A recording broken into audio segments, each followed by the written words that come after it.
She replaced her sister as a nanny for one day, unaware the single dad was a millionaire who'd been watching her all along on a cold winter morning in the quiet suburbs of Seattle. Katie Lane stood at the front door of a stately estate with her heart pounding beneath her beige coat. Snow dusted the hedges along the walkway, and her breath curled in small clouds as she tucked a strand of golden hair behind her ear.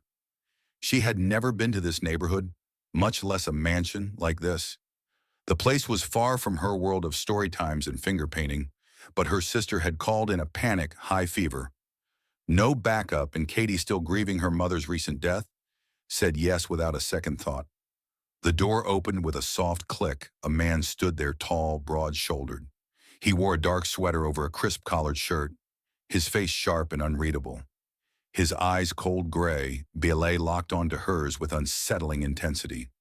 Before Katie could speak, a little girl peeked out from behind the man's leg. Her wide hazel eyes lit up. She gasped, "You look like Miss Sunshine." Katie blinked, startled. I'm sorry." The man's brow furrowed, but the girl beamed up at her. "I remember you," the child continued, stepping forward now, her small arms swinging excitedly. "You're Miss Sunshine. You sang the brave song." Katie smiled, still unsure. She crouched to the girl's level. "Hi there, sweetie. I'm Katie. I'm here. Just for today. Your usual nanny's a bit under the weather." The girl clapped her hands once. "But you came anyway. Daddy, can she stay?" Katie looked up again, just as the man finally spoke. "Ava, let's go inside," he said, his voice deep but measured. Katie rose to her feet, searching his expression for a hint of welcome. There was none, only a brief nod as he stepped aside, holding the door open. "Thank you," Katie said softly. Stepping in, the entryway was granivated ceilings, polished hardwood floors, and an air that suggested silence was preferred over conversation. Ava skipped ahead, humming something under her breath. Katie turned slightly toward the man. "So I suppose you're Mr. Carter?" He nodded again, this time slower. "Alex Carter?" He didn't offer a handshake. Katie tried to smile anyway. "It's nice to meet you. I promise not to cause trouble. I'll just keep Ava company, make lunch, and be out of your hair before dinner."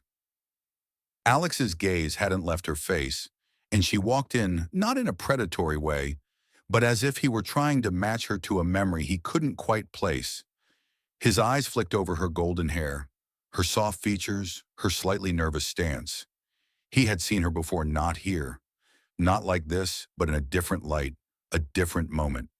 "Miss Sunshine," Ava whispered again as she disappeared into the living room, her voice carrying like a ghost through the hall. Alex stayed silent, but inside his pulse quickened.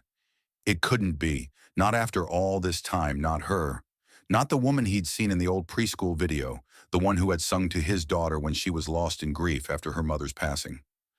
He remembered the way that woman's voice had filled the auditorium, soft and steady, how his daughter had stopped crying for the first time in weeks, how someone, some teacher or assistant, had crouched beside Ava and whispered something only she could hear later in the parents' group chat. Someone had posted a shaky video, just a snippet, a warm voice, a blonde woman singing and rocking. Ava gently, no name. No way to know who she was. He had kept that video, played it when nights got too long, and now she was standing in his foyer, holding a bag of children's books and puzzles. Katie Lane, she had no idea, and he wasn't sure what to do with that. "I'll be in my office," Alex said, stepping past her. "Ava knows her routines." Katie nodded. "Of course, thank you again." He paused at the stairs, glanced back when she was taking off her coat, placing it neatly on the hook, humming something to herself, the same tune, the very same tune. His jaw tensed. Then he turned and walked away, the click of his shoes echoing down the hallway. Katie exhaled slowly. She was here for one day, just one, but something already told her. This wasn't going to be ordinary under the soft hum of his office lights.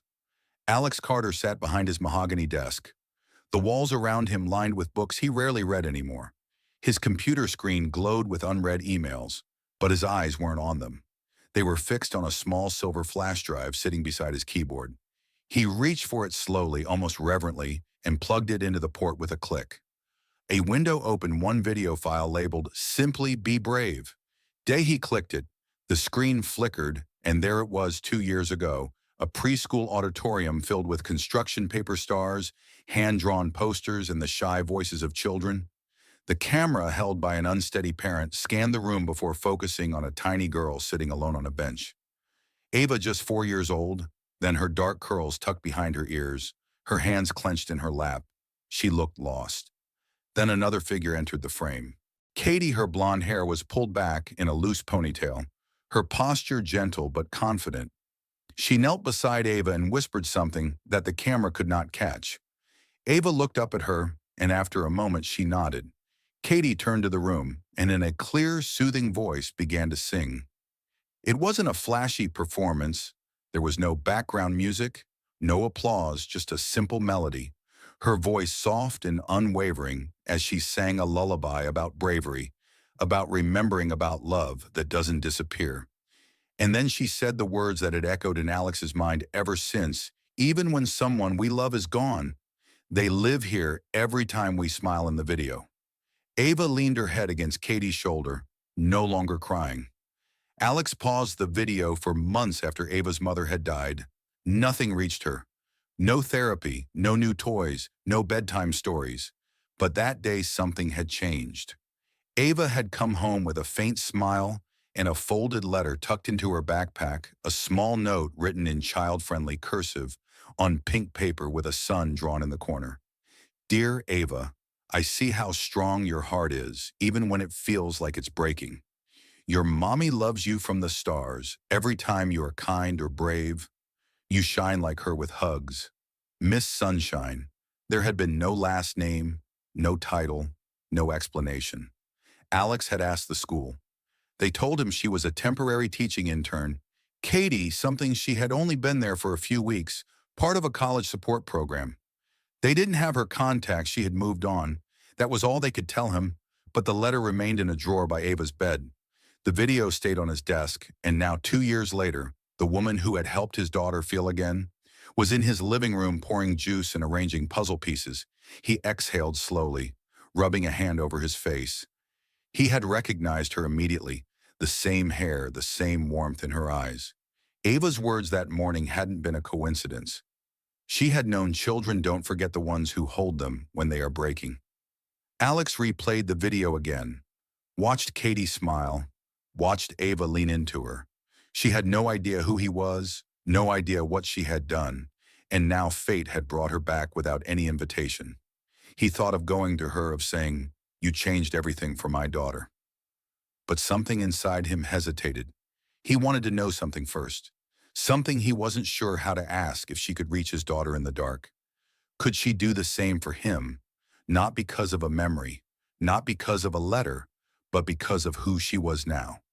He closed the video, and from the living room the soft sound of Katie's laughter drifted through the halls. Low, real, and healing, the morning sun had risen higher, casting golden light through the vast windows of the Carter estate. But inside, the atmosphere remained hushed, like the home had long forgotten how to echo with laughter. Katie moved gently through the grand space, taking in the details that seemed almost too perfect. The pristine white furniture, the framed modern art, the absence of clutter or warmth. It was a beautiful house, but not a home. Yet the moment she stepped into the playroom, everything changed. Ava was already there, sitting cross-legged on a rug, stuck like a cloud, a stuffed bunny tucked under one arm. She looked up, her big eyes curious but not afraid. Katie knelt slowly to the child's level. "Again," she said with a smile, her voice soft as snow. "Do you want to build something today, or maybe we can make up a story?" Ava hesitated, then nodded shyly. Katie's heart lifted. She glanced around, saw a small basket of picture books, and an idea bloomed. She gathered a few, then sat down beside Ava. "What if we make a story that no one has ever heard before? One that belongs just to you and me?" Ava's eyes lit up. "Let's see," Katie mused, tapping her chin. "Once upon a time, in a kingdom hidden between the clouds and the stars, there lived a tiny brave princess named Leia." Ava repeated, her voice barely above a whisper. "Yes, and Princess Leia had the most beautiful mommy in the whole world. Her mommy's name was Claire." Ava's breath caught. That was her mother's name. Katie didn't know she had no idea, but Ava nodded slowly at first, then, again faster this time. She had long hair like sunlight. Katie continued, and she used to sing to Princess Leia. When the stars came out, one day, her mommy had to go on a long journey, but she left something behind. Want to guess what it was? Ava leaned closer. What her laugh, Katie whispered, she hid it in the wind, and every time the wind tickled the princess's cheeks, she knew her mommy was saying hello for a beat. The room was silent, then Ava giggled, a sound so full, so sudden, so innocent, that it startled even Katie. Ava laughed again, clutching her bunny, her tiny shoulders shaking down the hall. Alex stood just out of view, watching the sound hit him like a thunderclap. It had been so long, months maybe longer, since he'd heard his daughter laugh like that. Not a polite chuckle, not a reaction. A real laugh, one that bubbled up from her belly and lit up her entire face. He leaned against the wall, hand tightening over his chest. Who was this woman? Katie sat with Ava for hours. They built castles from pillows, created kingdoms with crayons, and danced to old music. Katie found on the family's Bluetooth speaker. She gave Ava silly voices, braided her curls, and listened. Really listened when Ava spoke in half-thought. Sentences about the stars, about her bunny, about her mom by late afternoon. The house felt different. It breathed again. Ava ran through the halls, her bunny flying through the air, her feet light on the hardwood floors, and Katie, despite being exhausted, felt fuller than she had in weeks as the sun dipped low and painted the sky with orange streaks. Katie helped Ava into her pajamas and read one last story by her bedside. The little girl's eyes fluttered sleepily. Alex appeared at the door. Then, quiet as ever, Katie stood brushing a strand of hair behind her ear. "Well," she said softly, "I guess I'll be heading out. I hope she sleeps well." But before she could turn, Ava sat up and reached for her can. "You come again tomorrow?" the little girl asked, wrapping her arms tightly around Katie's waist. Katie hesitated, surprised. Her throat tightened. She started, then looked at Alex. He met her gaze, but it wasn't the cold, assessing look he had given her that morning. It wasn't guarded or curious. It was something else, something deeper. He nodded slowly, as if granting permission, or perhaps making a silent plea. And in that one moment, Katie felt it, the kind of silence that spoke louder than words. The unspoken realization that today something had shifted, something important, and maybe it was only the beginning. Alex stood in the doorway, watching as Katie crouched beside Ava, helping the little girl press cookie cutters into rolled dough. Laughter drifted from the kitchen like sunlight through a half-open window. He had not heard that sound in his house in a long time. Not since before, when Katie first arrived. It was only supposed to be one day. But when his assistant mentioned that Katie's sister was still sick, Alex had made a decision that night. After putting Ava to bed, he approached her. "I'd like to hire you," he said simply. Katie blinked. "Just until my sister recovers." Alex nodded. "Temporary nanny just for a few days. Of course we'll compensate you fairly." She hesitated. I, I'm not sure I'm actually a kindergarten teacher. I'm just on leave right now because, well, my mother passed recently." His expression softened. "I'm sorry for your loss." She gave a small smile. "Thank you. There's no pressure," he added. "But Ava, she really likes you." That was the truth. In just 24 hours, Ava had clung to Katie like a lifeline. Katie had read her stories in silly voices, helped her find constellations from the window at night, and even got her to laugh out loud, a sound Alex hadn't heard in months. So Katie stayed. What was originally one day became 3, then 5 each morning. The house seemed a little warmer. Katie made pancakes in the shape of stars. She taught Ava how to write thank you notes and built paper boats for the bath. In the evenings, she'd hum while folding laundry or sit on the floor drawing pictures with Ava. The house no longer felt like a monument to grief. It felt alive.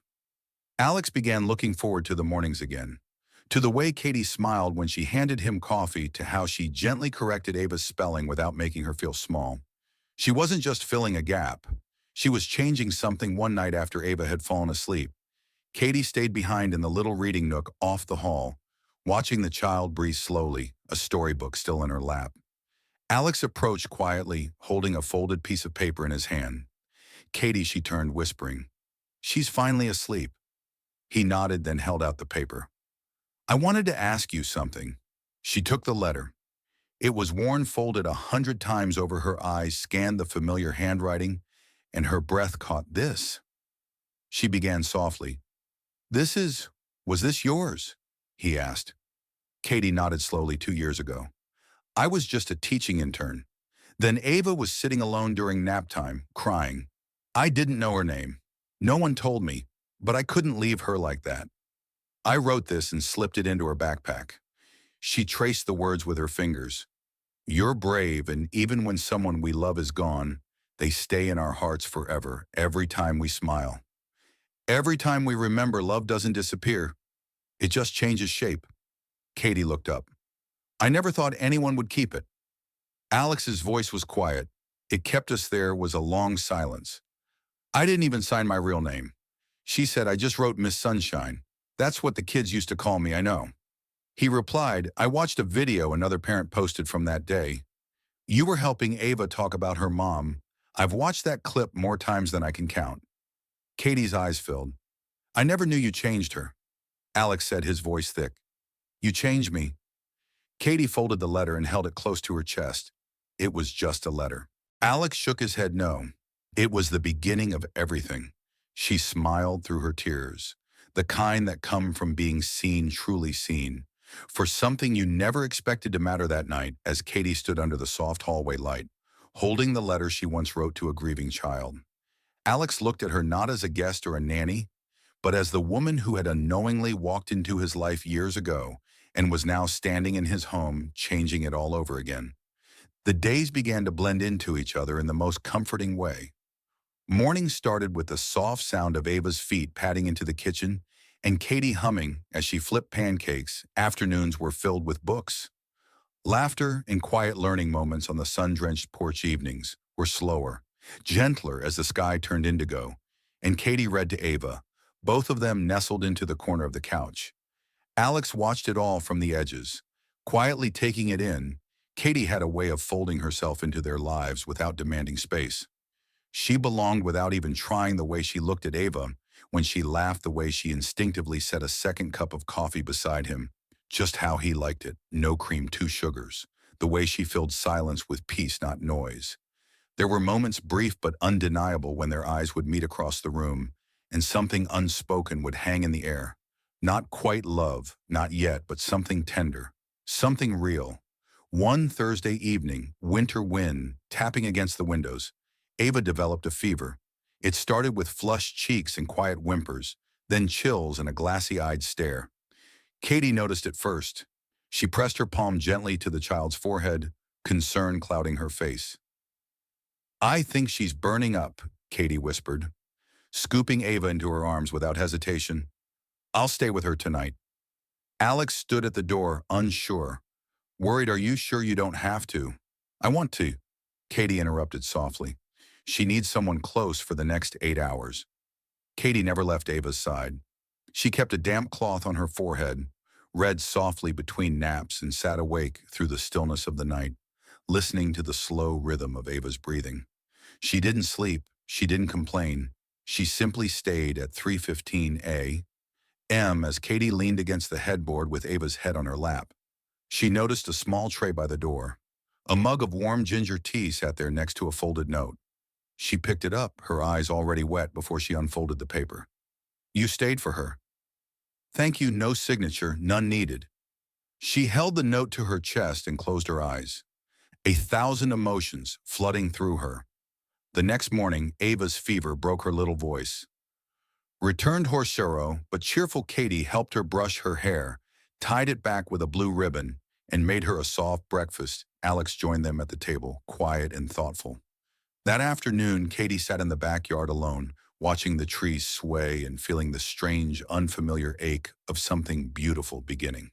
Her phone buzzed a message, Miss Lane. We'd love to have you back. A full-time kindergarten teaching position has opened at Lakeside Elementary. Let us know by Monday. She stared at the screen. A job offer, a chance to return to the things she loved. A stable career, a new beginning. So why did her stomach twist? Why did the image of Ava's sleepy eyes, Alex's quiet presence, and the laughter in the kitchen make her hesitate. This house had become something more than shelter. It felt like a family, like a home she hadn't known she was missing. But was it real, or was she just filling in a space someone else left behind? Katie walked inside slowly, the decision gnawing at her. She passed the framed letter Alex had hung near the front hallway, the very note she had once written for a girl whose name she had not known. Now she could not imagine her days without that girl's smile. The weight of choice pressed on her stay and risk, wanting more than she was allowed to hope for or leave, before it hurt too much. She stood there suspended between everything she had ever known and everything she had never expected to find. And in the quiet of that late afternoon, one truth rang clear. This was no longer just a job, and Katie's heart was no longer her own. Katie stood by the window, her fingers tracing the rim of her lukewarm tea. Outside, the snow had begun to fall again, soft and silent, blanketing the world in white. The house behind her was quiet, too quiet. She had made her decision that morning. She sat down with Alex at the long kitchen table. Ava was still sleeping upstairs, her fever completely gone, her dreams peaceful. Katie folded her hands in her lap, eyes on the floor. "I got the offer," she said gently. "The teaching job." Alex looked at her, something unreadable flickering in his gaze. "And I'm going to take it." There was a long pause. Alex exhaled slowly, his jaw tightening. "Is it what you want?" he asked, his voice calm. Too calm. Katie nodded, though her heart thudded painfully in her chest. "It's what I was meant to do. Teaching it's where I belong." She could not look at him. "I see," he said, still calm, still quiet, but the hurt sat beneath his words like a shadow. She finally raised her eyes to meet his. This, this was never supposed to be permanent. I was only filling in for my sister. I was never meant to stay." Alex leaned back in his chair, arms crossed tightly over his chest. "You were never temporary, Katie." Her breath caught. "But I know I don't get to decide that," he added softer. Now Katie stood trying to speak through the lump rising in her throat. "You and Ava, you've been incredible this house these days. They've meant more to me than I can ever say." He rose too, looking at her for a long moment, like trying to memorize her face. "Then why leave?" She blinked, eyes brimming. "Because I'm not her. I'm not Ava's mother. I'm not your wife. I was just someone passing through." "You were never just anything," he said. But the words came too late. Katie stepped back, grabbed her bag, and walked out of the kitchen before her resolve could crack that evening. She packed in silence. Her sister arrived to take over, and they exchanged quiet hugs. Katie smiled through the goodbyes, kissed Ava's forehead one last time, and whispered promises to write. Then she left. The snow fell heavier now, muffling her footsteps as she walked to the gate. Her cab waited at the curb. She climbed inside, refusing to look back at the house that no longer felt like just someone else's home.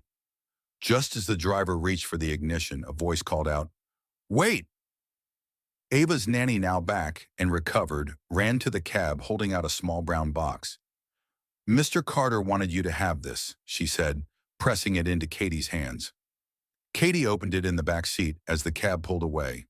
Inside was a single item. A delicate wooden frame behind the glass was the letter. The very one she had written years ago on that long-forgotten day. Her words, still simple, still childlike in their warmth, stared back at her in her own handwriting. "Even when someone we love is gone, they live here every time we smile." And beneath it, a new line inked in Alex's elegant script, "To the woman who changed two lives with a few kind words." Katie clutched the frame to her chest, tears slipping silently down her cheeks. The snow continued to fall, the world blurring outside the window. She stared down at her own handwriting, her heart aching in places she had not known existed. She had left to protect herself. But what if leaving was the very thing that would break her? Katie walked the familiar hallway of her new classroom, her heels tapping softly against the linoleum. The children laughed, crayons scattered across tables, tiny voices buzzing with stories and secrets. She smiled the way she always did, but it never quite reached her eyes each day. She poured herself into the work she led. Story time with Grace gently wiped away tears, encouraged little hands to be brave and curious, but in the quiet moments during lunch breaks or when the bell rang and the room emptied, She felt it, the ache, the absence. It was not the job she loved teaching. It was the silence where Ava's laugh should have been. It was the coffee she poured in the morning without seeing Alex's tired smile across the kitchen. It was the cold edge of a pillow that had once been warmed by belonging. Not loneliness, she missed them. She missed him. Then one Thursday afternoon, as the sun filtered through the tall windows, her school secretary appeared in the doorway with a small package in hand. "This came for you," she said. Katie's name was written in uneven crayon on the front. She sat at her desk, heart pounding, as she tore the brown paper. Carefully inside was a handmade book, thick construction paper, bound with ribbon glitter on the corners, and stickers of stars, bears, and rainbows scattered throughout. On the first page was a drawing, Ava holding Katie's hand above them, the words, "Me and Miss Sunshine." Katie gasped softly. Each page was a memory: Ava brushing cookie flour from Katie's nose, Ava asleep in Katie's lap with a book open between them, Ava laughing in the snow while Alex stood watching, smiling his eyes, always, always on Katie. The final page was simple, a heart drawn with a red crayon and a message written in Ava's messy, unmistakable handwriting. "Come home, Miss Sunshine." Katie pressed her hand to her chest. Her throat tightened.